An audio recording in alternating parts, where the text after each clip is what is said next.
everyone and welcome back. My name is Alison, the online piano and the online violin tutor. Today I'm going to be doing a review on this violin here, which is the Cecilio Mendini MV500. Yes, it is. I almost got confused thinking it was the 400. It's not, it's the 500. So I'm just going to kick off and just start by playing a little demo so you can hear what it's like, and then I'll go through some pros and cons and summary and all that kind of stuff.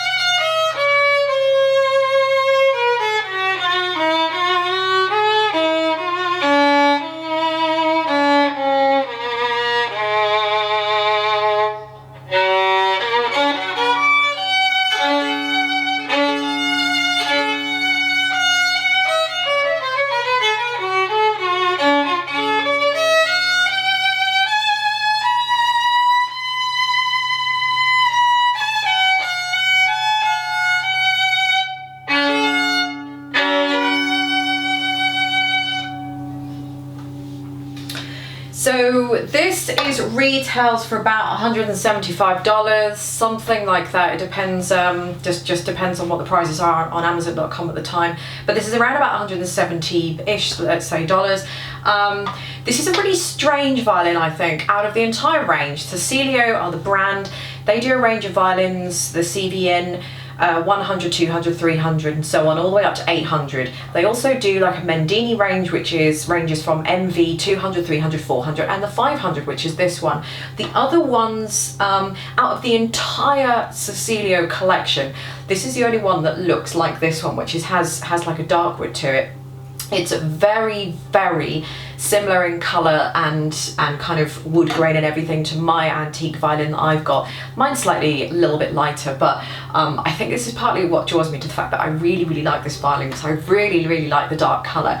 I'm not so keen on the satin finish of it because mine's obviously been hand varnished, so you know, this has obviously been sprayed in a factory and that kind of stuff, you know, as it goes through the conveyor belt and whatnot.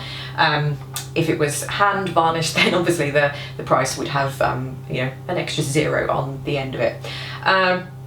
So yeah, from the demo that I've just played, I really like this violin. It's really strange how they've kind of pitched this one, because I think out of all the violins, this is probably my most favourite violin. I have to be honest. There's just a couple of things that I would probably do just to kind of jazz it up a little bit, but out of all the violins that they do, I think for price, for what it has, for what it is, for where it sits, I really, really like this one. Something draws me to this one. I'm not saying it's better than the CVN 800, of course it's not, because it's nowhere, the wood is nowhere near. The sound isn't going to mature, it's not kind of going to move on from where it is, but for where it sits in the range, I just think this is fabulous. The good things about it are, well, pretty much what I've just said. I just love the colour, I just love the feel, I love the look, I just love how it kind of looks really luxurious for the price. You've got a little kind of pearl kind of inlay thing here, you've got some gold plated fine tuners, everything's all ebony now. You have got your factory strings on here. And I don't know if you can see on the pegs, you've got like a little pearl inlay thing on the pegs with like a gold kind of border to it. So it does look really, really nice. It looks a lot more expensive than it is. I suppose the pros, if you like, or things that I might do just to jazz this up, first thing I'd do is put a nice set of strings on this. So maybe something like a set of dominants or a set of parastro tonicas or something like that. Yeah, that's probably about it. The only other thing I would probably do is just change the chin rest, because my chin rest that I have is just a little bit thinner than this one. It's just because I prefer it for my neck, because I don't use a shoulder rest. But yeah, other than that, I'm not sure that I would tweak the bridge. I think the bridge is fine. Yeah, so that's pretty much all I would do, is just to definitely upgrade the strings on this. I think, you know, even if it does kind of venture into the fact that by the time I bought the violin, by the time I bought the new set of strings to upgrade onto, or just to change, so it just feels a little bit nicer when I'm, you know, using the bow and everything, and it doesn't sound like or feel like so much hard work. I think it would be worth it, just because I really, really like the look and the feel of this violin. It's not too heavy and that kind of thing. So I think this would be great for a first time buyer. I think it would be nice if someone, excuse me, who has perhaps played the violin in their younger years, wants to come back to doing the violin, hasn't got a violin anymore for whatever reason and wants to buy one. I think this is a really, really nice violin to buy. It's still cheaper than the CVN counterpart that this would be the equivalent of, because, you know, because of the cheaper strings and that kind of thing. If you wanted to upgrade to that, then you're looking at buying the CVN counterpart, which has the strings already put onto it. But having said that, I really like the look of this. So I think if you put a new set of strings, then you're pretty much getting exactly the same thing.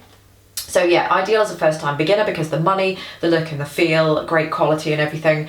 Even for someone who, yeah, has been playing for a little bit. I'm not sure this would suit an intermediate player. I don't think the actual capability of the violin is going to be good enough in terms of all the wood, the tone, the quality, getting the sound out, the maturity of the tone and that kind of thing. So yeah. Would I recommend it? Yes, I would. Like I said, I really, really like this one because I love the look at it.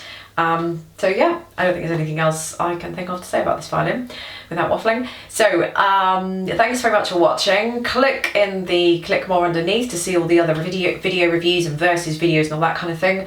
Thanks for watching, and I shall see you in the next video.